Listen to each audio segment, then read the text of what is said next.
El aparato cardiovascular. Este aparato está formado por tres componentes interrelacionados: la sangre, el corazón y los vasos sanguíneos. Iniciaremos con el corazón, un órgano fundamental del sistema circulatorio encargado de bombear sangre a todo el cuerpo. Explicaremos su anatomía macroscópica, microscópica y parte de su fisiología para entender cómo funciona. El corazón es un órgano pequeño del tamaño aproximado de un puño cerrado. Se encuentra en el mediastino entre los pulmones y sobre el diafragma, con la mayor parte ubicada hacia el lado izquierdo del cuerpo. Tiene forma de cono. El ápex o punta está formado por el ventrículo izquierdo y apunta hacia abajo y a la izquierda, mientras que la base está formada principalmente por las aurículas. También presenta caras y bordes que se relacionan con el esternón, el diafragma y los pulmones. Continuando con la anatomía del corazón, este órgano está formado por 4 cámaras cardíacas, 2 aurículas y 2 ventrículos. La aurícula derecha, también llamado atrio derecho, recibe sangre de 3 venas: la vena cava superior, la vena cava inferior y el seno coronario. Las paredes de la aurícula derecha tienen un espesor promedio de 2 a 3 milímetros. La aurícula izquierda o atrio izquierdo forma la mayor parte de la base del corazón. Recibe sangre proveniente de los pulmones por medio de 4 venas pulmonares. Ahora hablaremos de los ventrículos. El ventrículo derecho tiene una pared de entre 4 y 5 milímetros y forma la mayor parte de la cara anterior del corazón, mientras que el ventrículo izquierdo tiene la pared más gruesa de las 4 cámaras, un promedio de 10 a 15 milímetros, y forma el vértice o ápex del corazón. Otra parte importante del corazón son las válvulas cardíacas, las cuales permiten que la sangre circule en una sola dirección. Las válvulas auriculoventriculares están localizadas entre las aurículas y ventrículos. La válvula tricúspide se encuentra en el lado derecho y la válvula mitral en el lado izquierdo. Estas se abren cuando la sangre pasa de las aurículas a los ventrículos y se cierran cuando los ventrículos se contraen, evitando que la sangre regrese hacia las aurículas. También existen las válvulas semilunares localizadas en las arterias principales. La válvula pulmonar se encuentra en la arteria pulmonar que se origina del ventrículo derecho. La válvula aórtica se localiza en la aorta, que se origina del ventrículo izquierdo. Estas válvulas se abren cuando el corazón se contrae para expulsar la sangre y se cierran cuando el corazón se relaja, evitando que la sangre regrese a los ventrículos. Además, el corazón se relaciona con grandes vasos sanguíneos. Estos conectan el corazón con el resto del cuerpo. Hay 2 cavidades, las derechas y las izquierdas. En las cavidades derechas encontramos la vena cava superior, la vena cava inferior y la arteria pulmonar. En las cavidades izquierdas se encuentran las 4 venas pulmonares y la aorta. En cuanto a la histología del tejido muscular cardíaco, las fibras musculares cardíacas son células cortas con 1 o 2 núcleos centrales que se unen mediante discos intercalares, estructuras que permiten mantenerlas conectadas y transmitir rápidamente los impulsos eléctricos para lograr una contracción coordinada del corazón. Dentro de ellas existen fibras automáticas, que representan alrededor del 1% del músculo cardíaco y funcionan como marcapasos, controlando el ritmo cardíaco y formando el sistema de conducción que coordina cada latido. Continuando con la anatomía microscópica del corazón, la pared cardíaca está formada por diferentes capas. Estas son el endocardio, miocardio, epicardio y pericardio. El endocardio es la capa más interna del corazón, recubre las cavidades y válvulas cardíacas y ayuda a que la sangre fluya de manera suave, evitando la formación de coágulos. El miocardio es la capa media y también la más gruesa. Está formado por músculo cardíaco y es el encargado de contraerse para bombear la sangre hacia todo el cuerpo. El epicardio es la capa más externa de la pared cardíaca y protege al corazón. Y el pericardio es una membrana que rodea y protege al corazón. Además, lo mantiene en su posición dentro del mediastino y le da suficiente libertad de movimiento para que pueda realizar contracciones rápidas y vigorosas. Sangre. La sangre es un tejido conectivo compuesto por una matriz extracelular de líquido llamada plasma, en la cual se disuelven diversas sustancias y se encuentran numerosas células y fragmentos celulares en suspensión.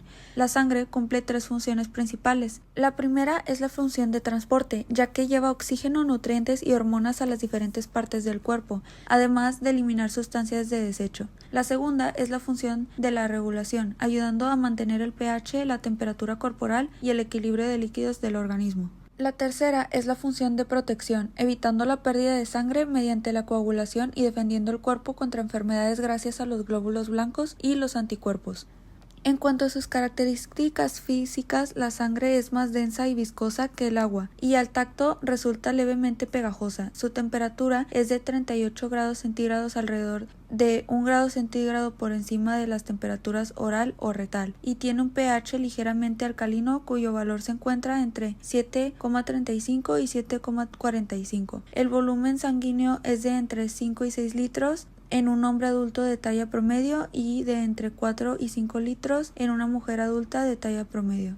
Ahora hablaremos de los componentes de la sangre. El principal componente es el plasma. Este constituye aproximadamente el 55% del volumen sanguíneo y es un líquido amarillento compuesto principalmente por agua en un 90% y el 10% restante por proteínas, iones, nutrientes, gases y desechos disueltos. Otro componente importante son los glóbulos rojos o eritrocitos. Los glóbulos rojos son discos bicóncavos de un diámetro de entre 7 y 8 micrómetros. Los glóbulos rojos maduros tienen una estructura simple. Su membrana plasmática es resistente y flexible, lo que les permite deformarse sin romperse mientras se comprimen y en su recorrido por los capilares estrechos. Los glóbulos rojos carecen de núcleo y otros orgánulos y no pueden reproducirse ni llevar a cabo actividades metabólicas complejas. Debido a que los eritrocitos maduros no tienen núcleo, casi todo su espacio interno está disponible para transportar oxígeno. Otro componente son los glóbulos blancos o leucocitos. Los glóbulos blancos o leucocitos son células del sistema inmunitario que protegen al cuerpo contra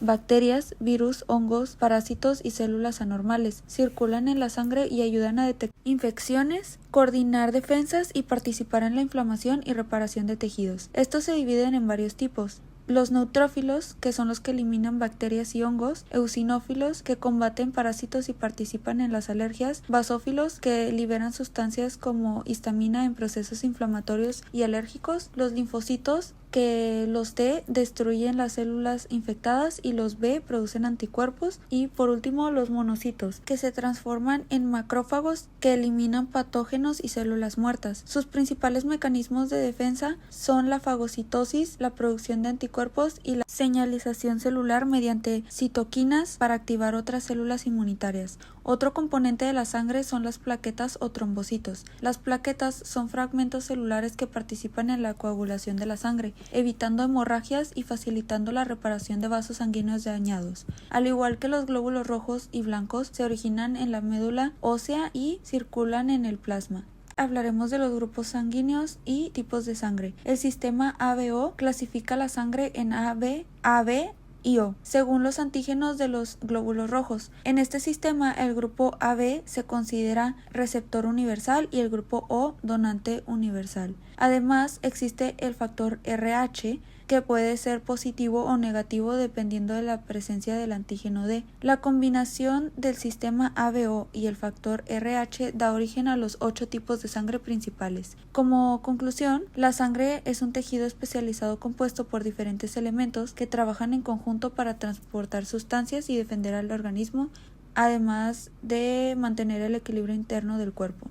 Ahora, continuando con los vasos sanguíneos, podemos mencionar que son estructuras del aparato circulatorio encargadas de transportar la sangre por todo el cuerpo. Existen 5 tipos principales: arterias, arteriolas, capilares, vénulas y venas. Las arterias llevan la sangre desde el corazón hacia los tejidos, mientras que las venas las regresan al corazón. Los capilares permiten el intercambio de sustancias entre la sangre y las células. Primero, les voy a mencionar la anatomía macroscópica, que estudia las estructuras visibles a simple vista. Las arterias son vasos sanguíneos de paredes gruesas y elásticas que soportan alta presión. Las arterias grandes se conocen como arterias elásticas y las medianas como arterias musculares. Las arteriolas son ramas pequeñas de las arterias y regulan el flujo sanguíneo hacia los capilares mediante procesos de contracción y dilatación. Los capilares son vasos más pequeños y microscópicos del cuerpo. Forman redes extensas entre las células y permiten el intercambio de oxígeno, nutrientes y desechos entre la sangre y los tejidos. Las vénulas recogen la sangre proveniente de los capilares y la conducen hacia las venas. Las venas Poseen paredes más delgadas y una luz más amplia que las arterias. Además, contienen válvulas que impiden el retroceso de la sangre. Las venas pueden ser superficiales o profundas. Las superficiales se localizan debajo de la piel y son visibles fácilmente, mientras que las profundas generalmente acompañan a las arterias. Ahora seguimos con la anatomía microscópica o histológica de los vasos sanguíneos, que estudia su estructura a nivel celular y tisular. La pared de la mayoría de los vasos sanguíneos está formada por tres capas llamadas túnicas. La primera es la túnica interna o íntima. Es la capa más interna y está formada por endotelio y membrana basal. En algunas arterias también presenta una lámina elástica interna.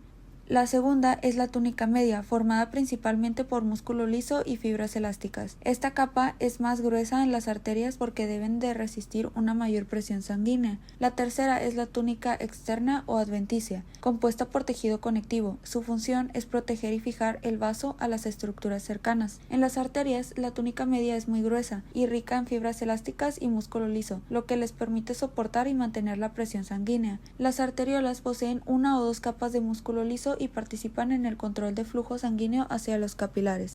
Por otro lado, las venas tienen túnicas interna y media más delgadas y una luz más grande que las arterias. También contienen válvulas que impiden el reflujo de la sangre. Los capilares son los vasos más delgados del cuerpo. Sus paredes están formadas únicamente por una capa de células endoteliales y una membrana basal, sin túnica media ni externa. Esta estructura facilita el intercambio de sustancias entre la sangre y los tejidos. Existen tres tipos de capilares. Los capilares continuos tienen un revestimiento continuo y se encuentran en los músculos, piel y pulmones. Los capilares fenestrados poseen pequeños poros llamados fenestraciones que permiten una mayor filtración. Se encuentran en órganos como riñones y el intestino delgado. Los sinusoides son capilares más amplios y presentan grandes espacios entre sus células, permitiendo el paso de proteínas y células sanguíneas. Se encuentran en el hígado, la médula ósea y el vaso.